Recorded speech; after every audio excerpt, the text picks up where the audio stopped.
আমি সবুজ বন্ধু মহুয়া। আজকে আপনাদের কাছে আমি শেয়ার করব আমার ড্রাগন গাছ। ড্রাগন গাছ সম্বন্ধে আমি কিছু বলবো। তো দেখুন, এই যে আমার ড্রাগন গাছ অনেকগুলি এক একটা ক্যারেটের মধ্যে আমি কয়েকটা করে ড্রাগনের গাছ লাগিয়ে দিয়েছি। আমি একটা কাকিমার বাড়িতে এই ড্রাগন গাছ আমি কিনেও আনিনি, এক কাকিমার বাড়ি থেকে আমি দুটো ডাল নিয়ে এসেছিলাম। ওই ডাল থেকেই এত বড় বড় হয়ে গাছ বেরিয়েছে, ডাল বেরিয়েছে। ওই ডাল কেটে কেটেই কিন্তু আমি এত গাছ করেছি। তো ড্রাগন গাছ একটা ডাল লাগিয়ে দিলেই হয়ে যায়, কোনো কোনো যত্ন নেই, কিচ্ছু নেই। এমনকি ড্রাগন গাছে সেরকম কোনো খাবারও দিতে হয় না মাটিতে, কারণ ড্রাগন গাছের যে এই শিকড়গুলি দেখছেন, এই শিকড়গুলি থেকে এরা হাওয়ার থেকেই খাবার নিজেরা নিয়ে নিতে পারে, যার কারণে ড্রাগন গাছে সেরকমভাবে খাবারও দেওয়ার প্রয়োজন হয় না। দেখুন, আমার মাটিতে কিচ্ছু দেওয়া নেই, কিন্তু আমি সব গাছকে যেরকম দিই, যখন খাবার দিই এদেরকেও তখন একটু দিয়ে দিই।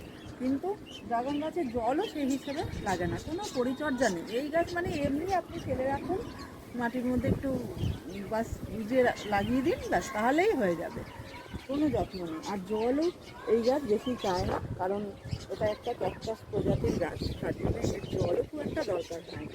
তবে খুব শুকিয়ে গেলে সমস্যা হতে পারে, শিকড় শুকিয়ে যেতে পারে, তো জল দেখে দেবেন। জল সেরকম লাগে না, 2-3 দিন পর পরও আবহাওয়া তাতেই হয়।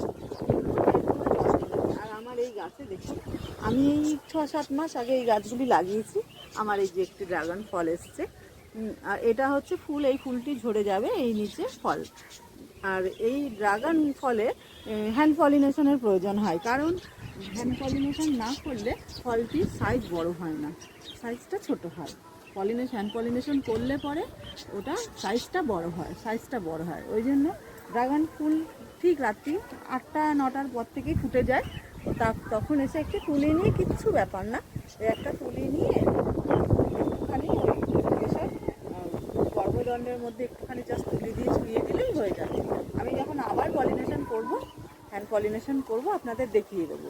কিন্তু এই পরাগায়ন কোনো এমন কিছু না, কিন্তু পরাগায়ন করলে ফলটা সাইজটা ভালো হয়, তার জন্য পলিনেশন দরকার।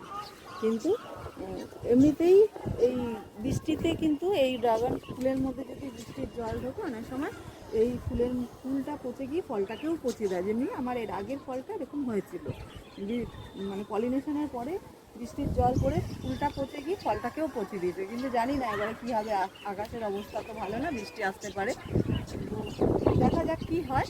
তো আপনাদের সাথে আমি শেয়ার করলাম, কোনো ঝামেলা নেই, এবং ড্রাগন ফলের যথেষ্ট দাম, আর এর পুষ্টিমূল্য অনেক। এর মধ্যে প্রোটিন আছে, ভিটামিন আছে, এটা খাওয়া শরীরের পক্ষে অনেক ভালো। আপনারা এই গাছ ছাদে অনায়াসে করতে পারেন বিনা যত্নে। যাদের যত্ন করার সময় নেই, তারা আপনারা এই গাছ ছাদে লাগাতে পারেন এবং অতীব সহজে আপনারা এই গাছ করতে পারেন। নমস্কার বন্ধুরা, আজকে এই অবধি, এখানেই শেষ করছি। আমার ভিডিওটি যদি ভালো লাগে অবশ্যই লাইক শেয়ার করবেন। ধন্যবাদ।